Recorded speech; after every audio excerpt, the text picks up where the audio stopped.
We're going to be talking about scandals today, so let's start with a scandal that didn't happen. I've been very hard on CNN from time to time, so it's worth noting that I got one story about them wrong. An accusation that CNN scripted some of the questions at its irresponsible, hate-filled, biased, ignorant, lynch mob-like spewing of anti-gun rhetoric misnamed a town hall was untrue. CNN did not script the questions at its irresponsible, hate-filled, biased, ignorant, lynch mob-like spewing of anti-gun rhetoric misnamed a town hall. That accusation was made by one of the survivors of the shooting in Broward County, Florida, but the boy's father now says that he, the father, omitted a key phrase in an email exchange with CNN, and that throws the story into doubt. So, CNN's irresponsible, hate-filled, biased, ignorant, lynch mob-like spewing of anti-gun rhetoric misnamed a town hall was not scripted, and I regret relaying that false information. It was an act of journalistic malfeasance that reduced me to the level of CNN, although without their malice and irresponsibility. So CNN, I apologize. Trigger warning, I'm Andrew Klavan, and this is The Andrew Klavan Show. I feel hunky-dunky, life is tickety-boo. Birds are winging, also singing hunky-dunky-doo. Ship-shaped, ipsy-topsy, roll to zippity-zing. It's a wonderful day, hurrah, hooray! It makes me want to sing. Oh, hurrah, hooray! Oh, hooray, hurrah! All right, it's mailbag day. Hooray! All your problems will be solved by the end of this show. It's going to be great. Look in the mirror. That schlub you see looking back at you. That guy will not be here, or girl will not be here at the end of the show, because I will answer your questions. The answers are guaranteed 100% correct and will change you from that schlub into something unimaginable. Unimaginable, hopefully in the good sense of that word. Remember, if you want to be in the mailbag, you got to subscribe to the Daily Wire. Come to thedailywire.com and pay us 10 lousy bucks, and we will give you a full month's subscription for a lousy $100. We'll give you the whole year, plus we'll give you the Leftist Tears tumbler. You can try this at home. Take your Leftist Tears tumbler, put it next to you empty as the show begins. By the end of the show, it will be filled with Leftist Tears, which cure all kinds of diseases and skin problems. Some of this I may be making up. I'm not sure. All right.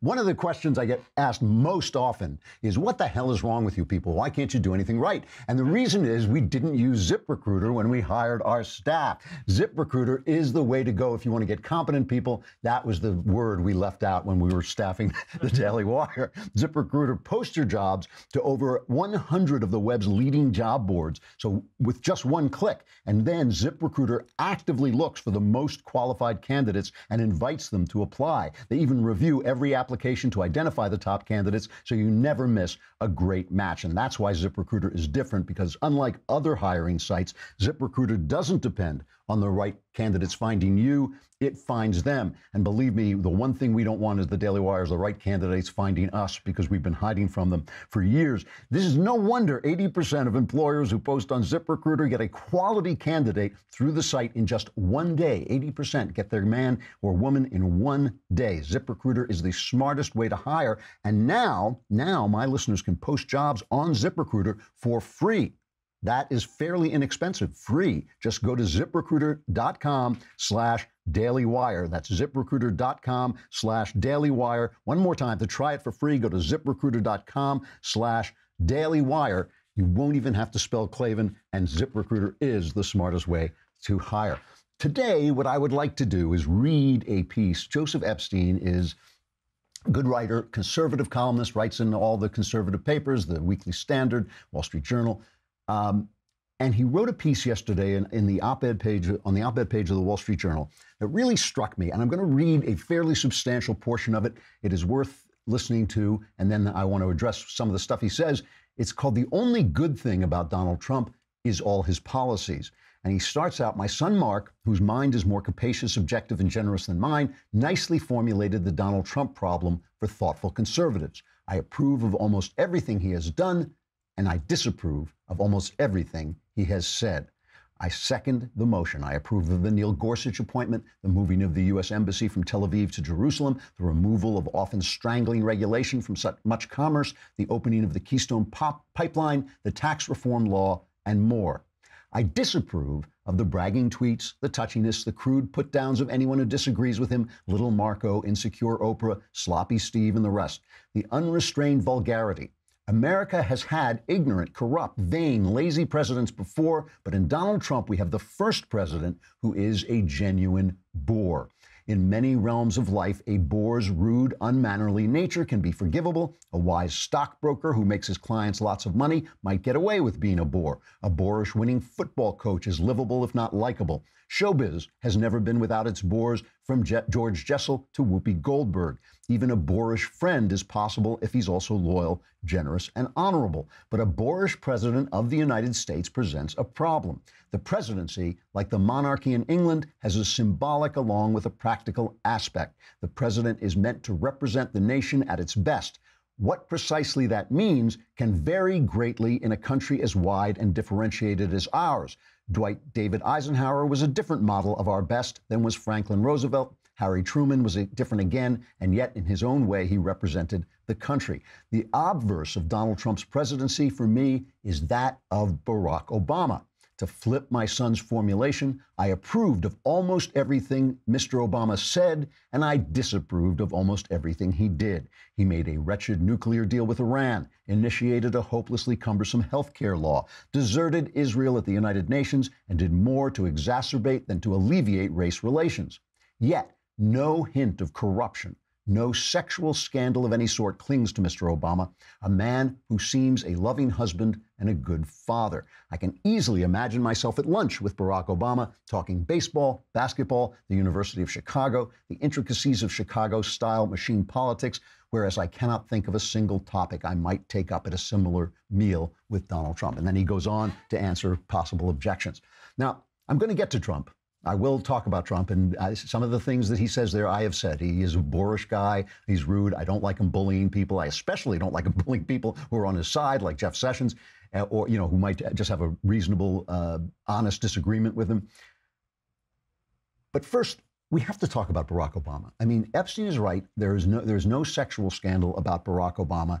And as far as I know, good father, good husband, I have no way of knowing what goes on behind closed doors. But if it ain't out there in the open, we have to just respect what we see, and I do respect it. I do think it.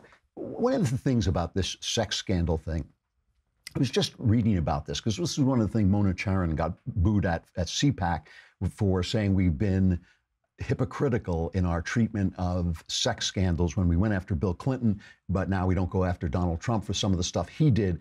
Trump wasn't doing it in the Oval Office, which I think is really important. I never went after Clinton for the sex scandals, except to say what it meant about his character, which I will get to. But one of the things, I was just reading about this. Do you know that the Greeks and the Romans had no word that means morality as we understand it? The Greeks had the word ethikos, which is ethics, and it meant pertaining to character. It was how you tended to behave as a human being. And Cicero translated that into Latin as moralis, but it meant what ethikos meant. It meant pertaining to a person's character. When we started using moralis in English, it began to be used as like you would say, the moral to a story. So it was practical wisdom, like the moral to the story is a stitch in time saves 9. And then they started to say, well, if you had a moral virtue, it would be because you were the kind of person who provided a stitch in time and saved 9. It was very practical. But then it started to come into use as the way we use it as morality. By the 17th century, the 1600s, it meant almost exclusively sexual morality. And one of the things that always puzzles me is why, when we talk about morality, we so quickly go to the way people behave sexually. And I know that I'm loosey-goosey for a conservative on this. It's not that I think any form of sex is great. It's not even that I don't think God disapproves. It's that I don't think it's my business to disapprove of what people do in their private lives. I am not the judge of sin. I know some of you think I am, but I am not the judge of sin. I'm not the old man with the beard living in the clouds. There is one, but it ain't me. And so, I'm always puzzled by this. I really do think when I talk about morality, I'm using it in its classical sense as the nature of character. So let's for a minute just examine this claim that Epstein makes that that no hint of scandal. Is that what he said? No hint of scandal. Yes, no hint of corruption. No hint of corruption touched the Obama administration. To my mind, what we have been seeing unfold that many in the press are calling Russiagate has in fact been Obamagate. It has been the slow discovery of the scandal that racked the Obama administration from top to bottom that Obama and the press deny. Obama just the other day was making that super secret speech to MIT at that sports gathering, and he reiterated this idea that his administration was scandal-free. So let's take a listen to that. This is cut 3. You can tell when somebody is putting team first. You can tell whether they are prioritizing the efforts of the group and are trying to fit their skills into the success of the group. And I do think that that is a principle that I pay attention to.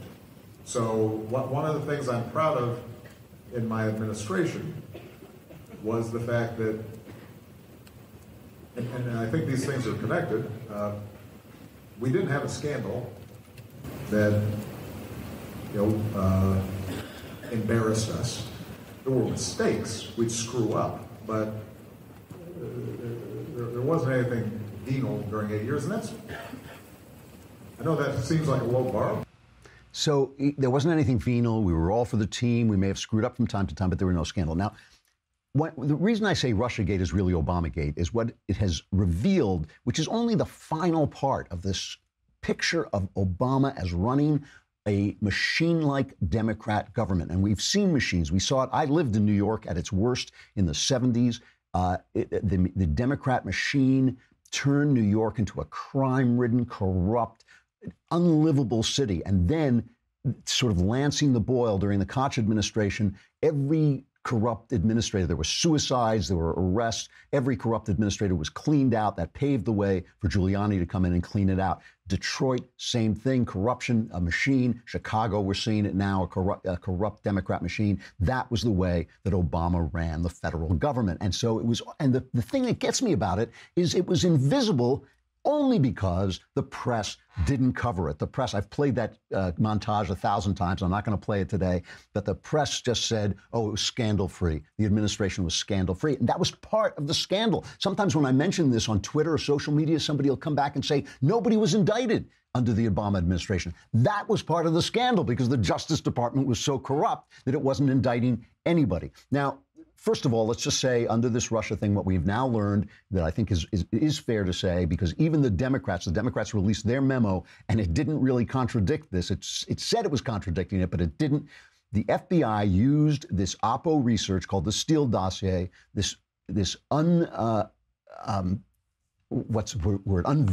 unproved allegations from Russians to this guy, this former British spy Steele, that was paid for as Oppo research by Hillary Clinton and the DNC, used it to get a warrant, a FISA warrant, to spy on an American citizen who had been connected to the Trump campaign. So we know that they were actually spying on the Trump campaign. And Democrats released this memo, said no. But even in the memo, they did not tell the FISA court what this was. They used such convoluted language to describe what it was that they didn't just say, hey, this is something that Hillary Clinton paid for to get at Donald Trump, and we have no proof of it. And there was connections between the Fusion GPS, which hired Steele to get this Russian information, and the State Department and the Justice Department. There were information going back and forth, and Clinton operatives, including Sidney Blumenthal, one of her dirtiest players. Okay, so a Democrat president is having the top law agency spy on a Republican candidate. I mean, that is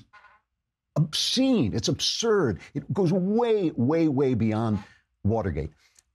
The Clinton Secretary of State, when Hillary Clinton was Secretary of State, she abused the classified information on her email so badly that it had to be investigated. But let's, for just a minute, remember what happened to that investigation, because the Democrats keep saying, well, she wasn't indicted. But remember, Comey came out and made a public statement listing all the indictable things she did. And why did he do it?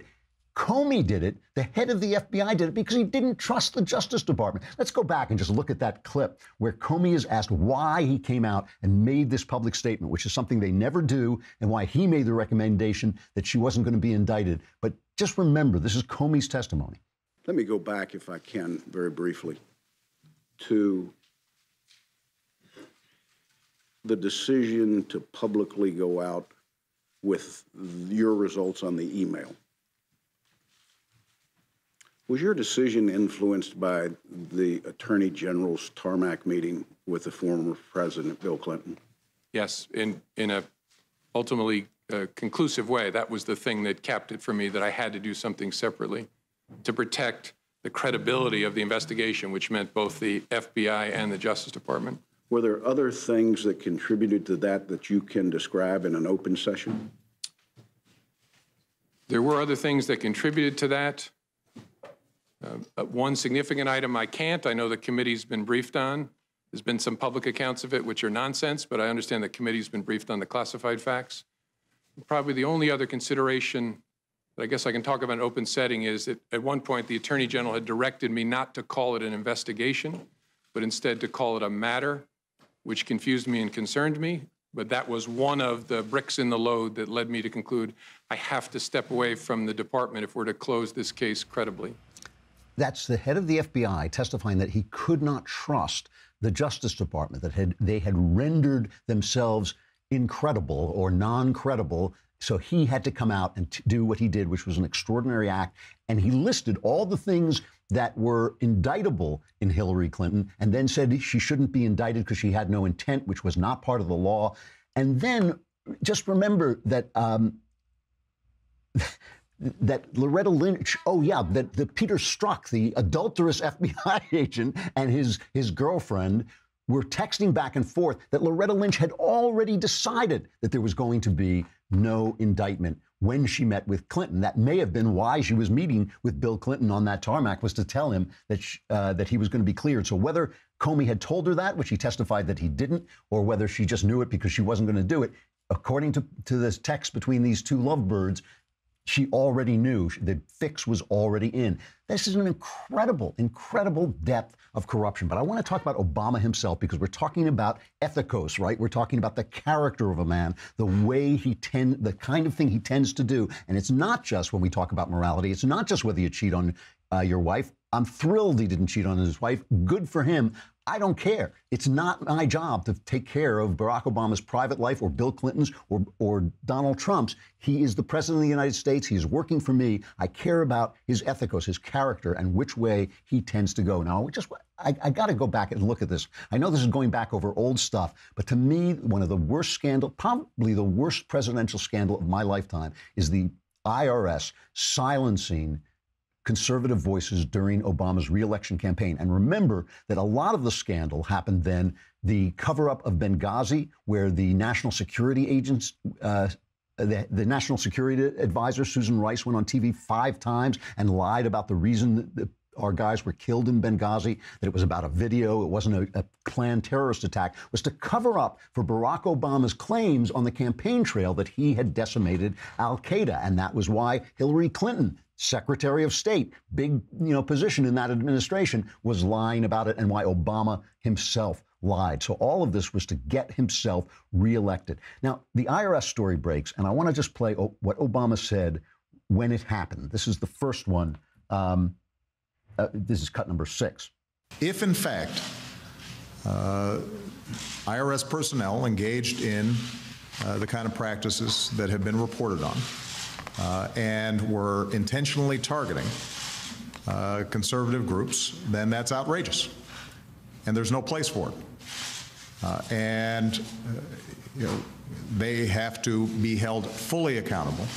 Okay, they have to be held fully accountable. It's outrageous. Now, one of the things about Obama is that he was always reacting to the fact, he always was reacting to what he thought the press was going to say, but because the press let him off the hook every single time, he got bolder and bolder and bolder. So that was Obama. Remember that clip, all right? It's outrageous. They have to be held accountable. Now, let's just take a look at Douglas Shulman, who was running the IRS at the time that the targeting took place. They had what was called a BOLO list, which means, it's from a police phrase, be on the lookout, right? So they were looking out for organizations with the word conservative, with the word patriot, with the word Tea Party, and they were holding them up and not giving them the tax-exempt status they need that would allow them to speak during Barack Obama's reelection campaign. So here is Douglas Shulman first goes out and says this never happened. This is cut 7.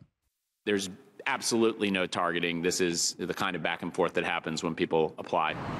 Now it comes out that there was, and he knew about it. So Trey Gowdy goes out. I'm only going to play a little bit of this, but this thing goes on forever. Trey Gowdy ripped him to pieces, right? You knew about this Bolo list. What did you do about it? Let's play this little bit of that exchange. Did you do anything personally to make sure that this insidious, discriminatory practice was stopped? Yes or no? At the time that I learned about it, I also learned 2 things. The first was that it was being stopped, and the second was that the Inspector And what did you do to General verify that it was stopped? The responsible deputy of the Internal Revenue Service told me it was being stopped. I had no reason to believe otherwise. Did you investigate why conservative groups were being targeted? Excuse me? Did you investigate? So you can't give me a single name. You can't answer the who. Can you tell me the why? Why were conservative groups? Why was the culture such under your watch that an employee felt comfortable targeting conservative groups?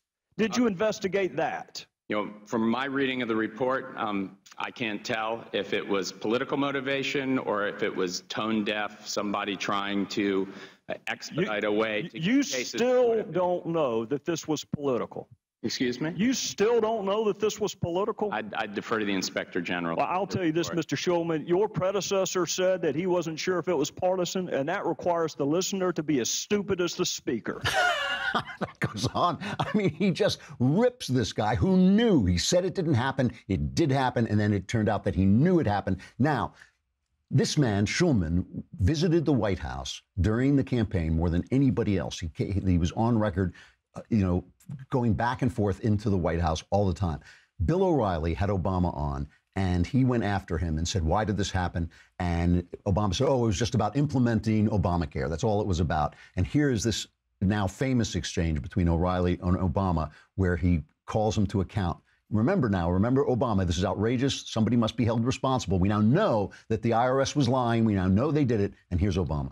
What some people are saying is that the IRS was used at a local level in Cincinnati, maybe other places, to go after. Absolutely wrong. But how do you know that? Because we still don't know what happened there. Bill, we do. That's not what happened. Folks have, again, had multiple hearings on this. I mean, these kinds of things keep on surfacing, in part because you and your TV station will promote them.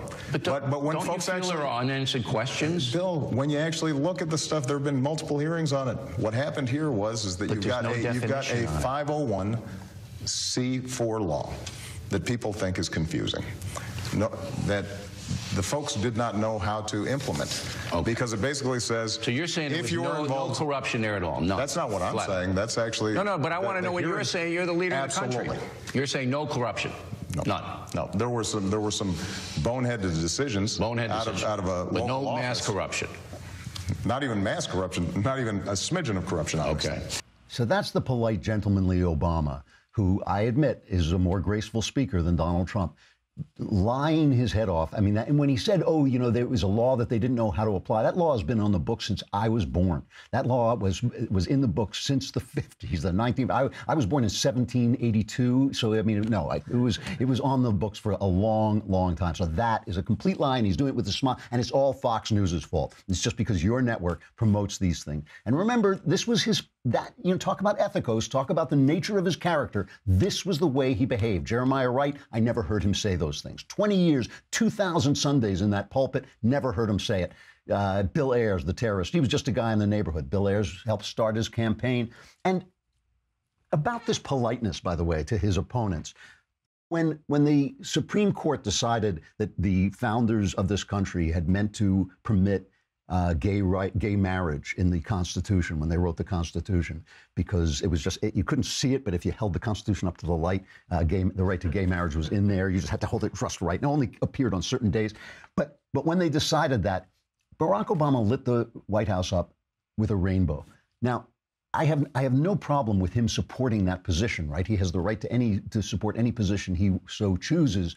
But that was saying to 50% of the country who very much held that to be a principle, held the wrongness of that decision to be a principle. That was telling them this White House doesn't belong to you. This White House is no longer white. This is a rainbow White House. It doesn't belong to you. Now, even if you agree with him, even if you agree with the Supreme Court, that's a rude, nasty, mean, stupid, un-American thing to do. And that was part of Barack Obama's character, too. He was a master troll, just like the guy who followed him, just like Donald Trump. Now, I'm going to end by, I went a little long on this because it's so, it bears remembering. I know he's not president anymore, but remember the press said this thing was scandal-free. Joseph Epstein is in the Wall Street Journal saying it's scandal-free. Obama in that speech is not only saying it's scandal-free, he's telling Google and Facebook to change their algorithms so you can't find all those nasty Fox News reports about just how scandalous it was. So he wants the silence to continue. He wants to write it into history as much as possible and obliterate the facts as much as possible.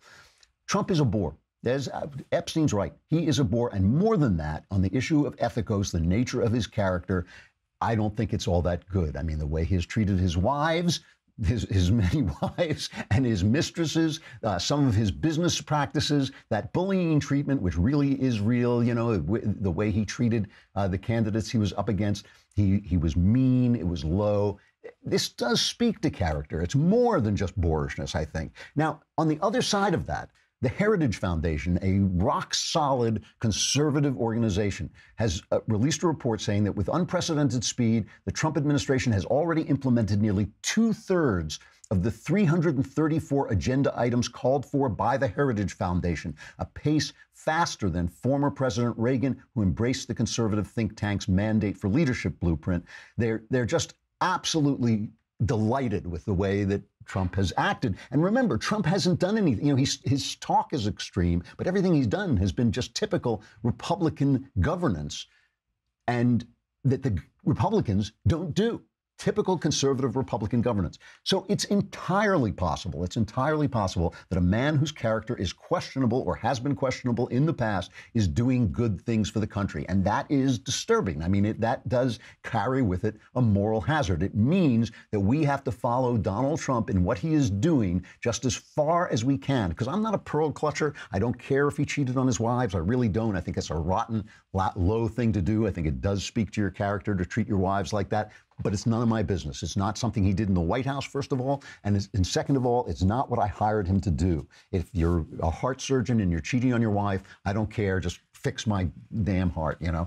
So, but it does mean that if we follow the man, if we follow the man and not the principle, if we follow the man and not the politics, if we follow the man and not the policy, we could follow him right off a cliff. And recently, I've been a little worried about Donald Trump when he starts talking about gun control. And yeah, don't worry, we'll stand up to the NRA, who supported him so powerfully during his election, when he starts passing a budget that plunges us into trillions of dollars into $1 trillion of debt. I worry that he's going to go back to his Democrat roots. I think you and I have to keep our heads and keep our hearts. We have to keep hold of our hearts and not just follow the guy off the cliff if that's the way he goes. For right now, I'm not clutching my pearls. I don't care, you know, what he is. But don't forget, Epstein is right at least about this, that a guy whose character is questionable doing great things does present a problem. I'm not going to surrender the present victories for a possible wrong turn in the future. That would be nuts. But I am going to keep hold of my heart and not necessarily follow him wherever he goes. All right, the mailbag is coming up, but I got to say goodbye to Facebook and YouTube. Come on over to thedailywire.com. You can hear the rest of the show while you're there. You know what would be a good idea? Subscribe to the website. Then you can watch the whole thing right there. And if you subscribe for a year for a lousy $100, you get the magical Leftist Tears tumbler, which does just, it's insane. It was empty when I started, and now, Leftist Tears. All right.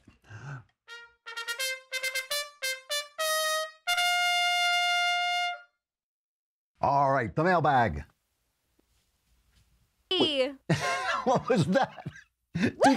Kafifi! You guys are asleep back there. From Christopher. Hey, Andrew, just started watching your show. Love it so far. My question is, do you think that if we start banning assault rifles, it will only lead to more bans until the Second Amendment is repealed completely? Yes, that's exactly what I think. That is their intent. Listen, no one, not one person who's over the age of 18, in the age of reason. Not one person thinks banning those weapons would keep an evil shooter from getting the weapon that he wanted. Nobody thinks that. When you sit down and think about it for a minute, you know that if a bad guy wants a gun, he's going to get a gun. The only thing it does is it keeps the good guys from having the guns with which they fight back. That's all it does. They don't want you to have guns because they don't like you. It's the kind of people, what they don't like is the kind of people who carry guns and the things that those guns represent, because they represent freedom of the individual, the ordinary guy, and they hate that. They believe in governance by experts, governance by bureaucrats, governance by essentially them, the elite. That is the point. And so, yes, if you read between the lines, the New York Times yesterday had an article saying, oh, you may be supporting somebody who actually invests in guns. So in other words, it's going to be this kind of thing where we boycott anybody who ever came near a gun. Somebody on MSNBC said, oh, if we could just get rid of these guns, everything would be great. Yes, I wouldn't give them an inch. As far as I'm concerned, you should be allowed to carry a bazooka as long as you have a background check and you're not nuts. From William, dear Mr. Klavan, I was married and lost my wife nearly 6 years ago due to mental health issues. I've recently turned 34 and feel as though time is running out for me to eventually have a family. My situation is more complex than just go out and find someone, as I take care of my best friend who is a quadriplegic veteran who needs full-time assistance. I fully believe God has placed me as his caretaker and that it's been assigned as a duty to me with no foreseeable end. How do I build patience for a day that may never come in regards to having a family and companionship and be at peace with the word God has set for me? All right. I'm sorry, this is signed Liam. Anyway, first of all, it could be that your situation is tragic. The whole thing about tragic situations is that they're tragic, and it may just be that you are in a position where you can't find all the things that you think you should have. I mean, you may feel that taking care of your friend simply is a full-time job. It's possible, and I don't know you, I don't know if this is true, I'm just reading this letter, that's all the information I have. It is possible that you are making taking some misguided steps. You had a wife who had mental health issues. Now you have a best friend that you feel you have to take care of full time. It may be that this is part of your character to feel that you need people who are broken depending on you. It's called being codependent. That's what the shrinks call it. And that may be a personality trait that you want to keep. It may be a personality trait that you want to solve, because it's possible. I know sometimes when people are taking care of someone who is disabled, that the state pays them to do that. So it's possible you're collecting money for that, and it's possible that money could go to somebody else who could fill in for you some of the time, and that you don't have to be a full-time caretaker and could then start to build your family while still being a friend to your friend. So it's possible that there's more wiggle room that your letter indicates. If there's not, and this is what you have to do full-time, and it doesn't give you a chance to have a family, that's a tragic situation that you're going to have to come to accept. But it is possible, if you look at your character, that maybe some of these obligations are self-imposed and could be handled in a different way that allows you to still have a life. Because I don't know, I can't speak for God and I can't speak for you, but I don't know if what God wants is for you to throw all of your life into the care for this guy. That may not be true. All right. This is not signed. All right, it's not signed. For our most revered scholar and protector of the cosmos, Lord Klavan. That is, in fact, one of my titles. I'm glad you got that one right. This may be a strange mail, but I hope it isn't too strange for a man as intellectual and wise as yourself. I am a senior in high school and have been dating a girl for 1.5 years. She's a freshman in college. It probably sounds really ridiculous, but I really have felt that God has been calling me to marry her for some time now. I'm fairly certain that it's not just a crazy fantasy of mine, because even my own father has told me about visions he's had of me marrying my now girlfriend, and I have prayed to God extensively for months about this. My girlfriend and I have discussed it for months now too, and she and even her own father are all for it. So I would like to know what your thoughts are on young love, getting engaged early and waiting a few years to get married. I have nothing against it. If you feel God is telling you to marry her, and she feels God is telling you to marry her, and all the people around, maybe God is telling you to marry her. Marry her. I mean, I don't even understand what the problem is. I guess what I'm hearing is that the problem is people say don't marry young, and that may be good advice in general. It might be a good thing to be careful about. It might be a good thing to think about, but it doesn't mean in your particular case that's true. I mean, I know this. My marriage is the making of me and the central joy and consolation of my life, and I did everything wrong. I did every single thing wrong. If you look at what I did on paper, my wife and I did on paper, we frequently think about this, somehow God took care of it. If you really do feel this and you feel convinced that God is telling you to do this and she feels convinced and you love her, my blessings upon you. All right.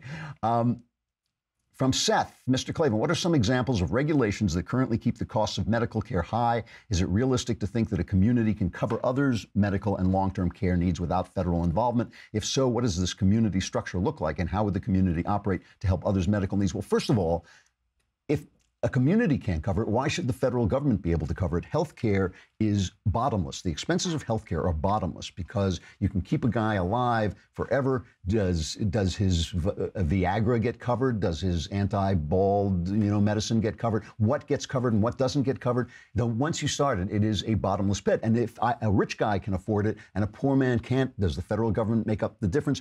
And why is the money that you earned, why is it being spent on my health? That doesn't really make sense to me. I don't understand why your earnings that you went out and worked for, that you sacrificed for, why that money belongs to me. But if you want to talk about some laws or regulations that I think are unnecessarily raise the cost of healthcare, the most important one is the fact that you can sue doctors at the drop of a hat, and you can sue them for such catastrophic amounts because of suffering, whatever they call it, suffering and whatever. You can sue somebody for your emotional suffering, and the way I feel that should be, and the reason Democrats won't do this is because they're run by the trial lawyers. Democrats, trial lawyers and unions basically run the Democrat Party.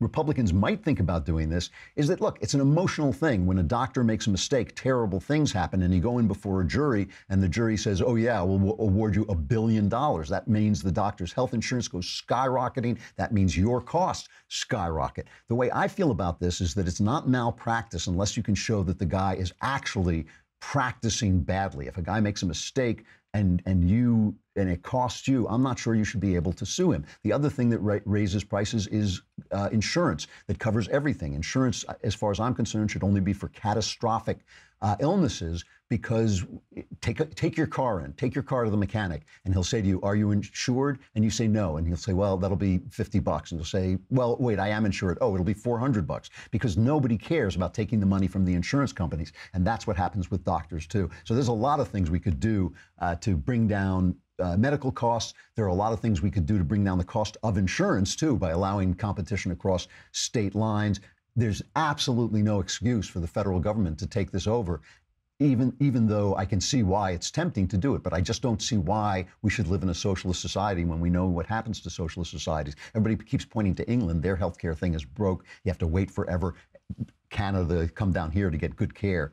I think that it's going to be unfair. Rich people, the rich they will live and the poor they will die. That is the old song, and it's going to be true that rich people are going to get better health care no matter what. All right, from David, Professor Ming the Merciless Klavan. I am a father. It's the mustache that gave me away. I am a father of 3 and have a great relationship with my kids. They can talk to me about anything, and my oldest is a daughter, senior in high school, and is likely moving out next year. She's much more affectionate than I am and seemingly needs warm closeness from her father. I am quite cold emotionally. I don't call just to say hi. I don't hug too much, etc. She is very worried that when she moves out, our relationship will quickly deteriorate into apathy. What advice can you give me to try and change my coldness to warmness in order to give my daughter the confidence that I will always love her and be there for her? You know the old song, love is not something that you feel, it's something that you do.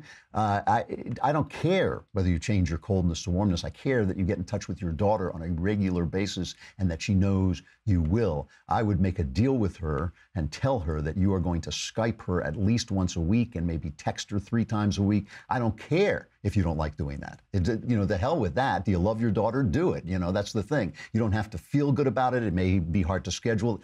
Do it. Don't let her go away, and don't let her fears be realized, and tell her, make a deal with her that her fears will not be realized. That's what dads do. Dads show up, right? You show up. If your daughter needs you to call her once a week, call her once a week. That's what dads do. That answers that question, right? All right. let's see, before I run out of time.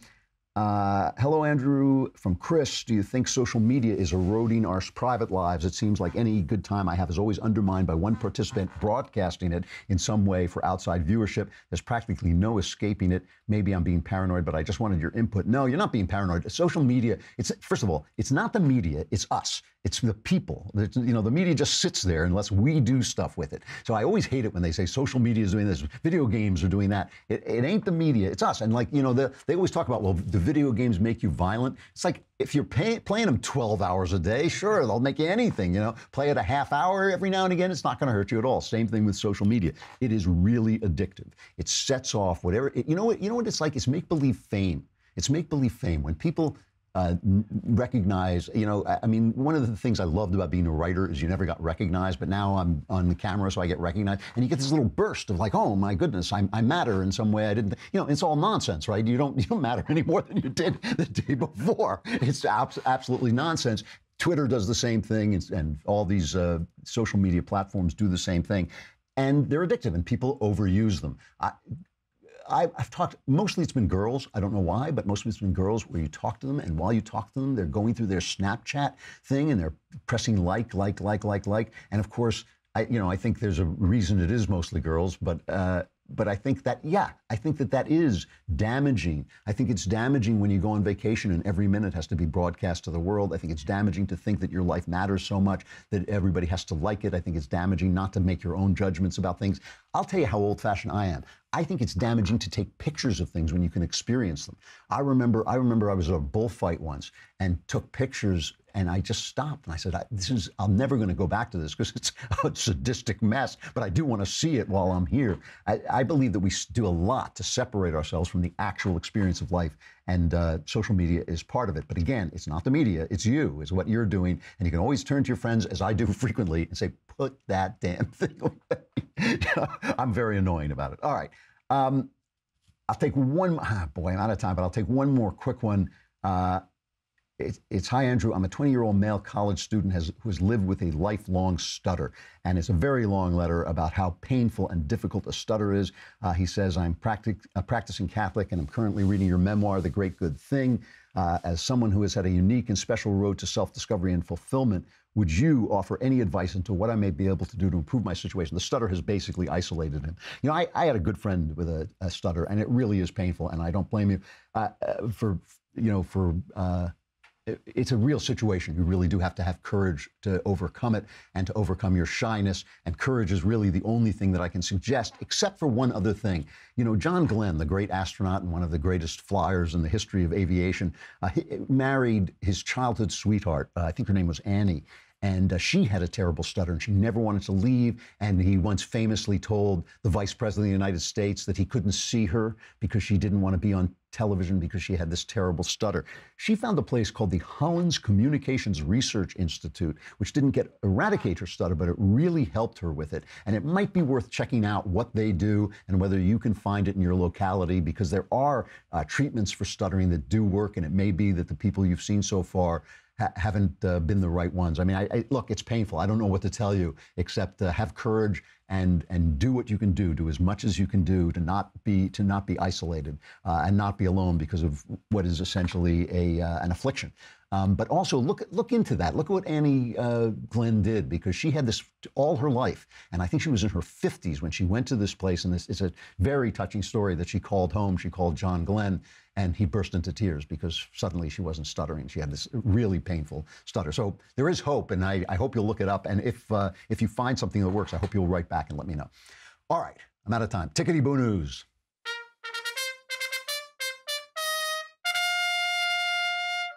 All right, I have to play this because it is just too good. The View was making fun of Mike Pence the other day, and Joy Behar said this about his religious life. One thing to talk to Jesus. It's another thing when Jesus talks to you. Exactly. Okay, well, that's different. That's different.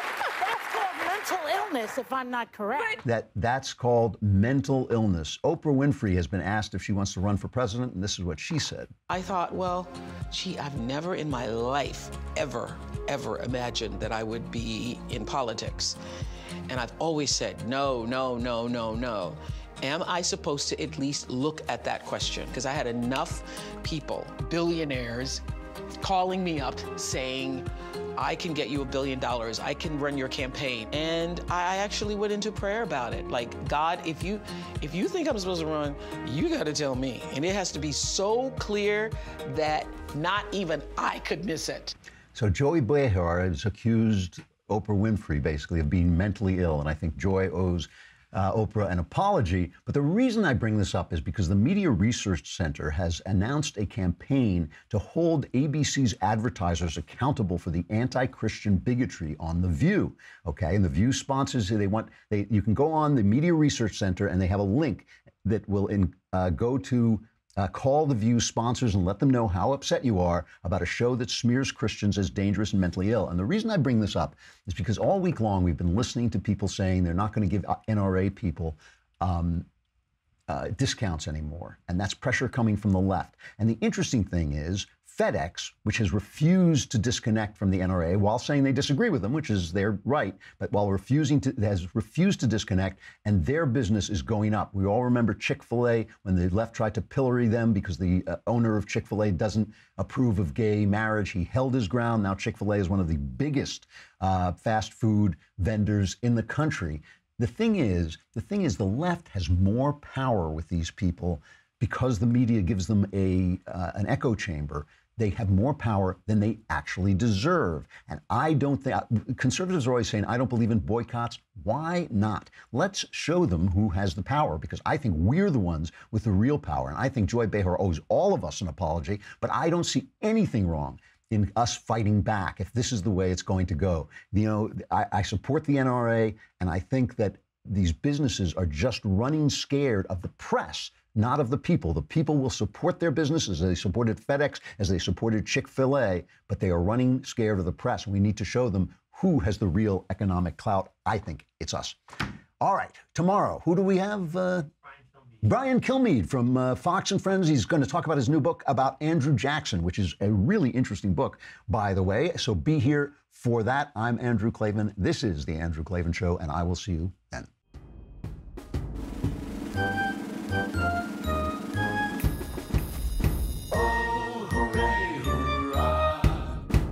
The Andrew Klavan Show is produced by Robert Sterling. Executive producer, Jeremy Boring. Senior producer, Jonathan Hay. Our supervising producer is Mathis Glover. Technical producer, Austin Stevens. Edited by Alex Zingaro. Audio is mixed by Mike Cormina. Hair and makeup is by Jesua Alvera. And our animations are by Cynthia Angulo and Jacob Jackson. The Andrew Klavan Show is a Daily Wire Forward Publishing production. Copyright Forward Publishing 2018.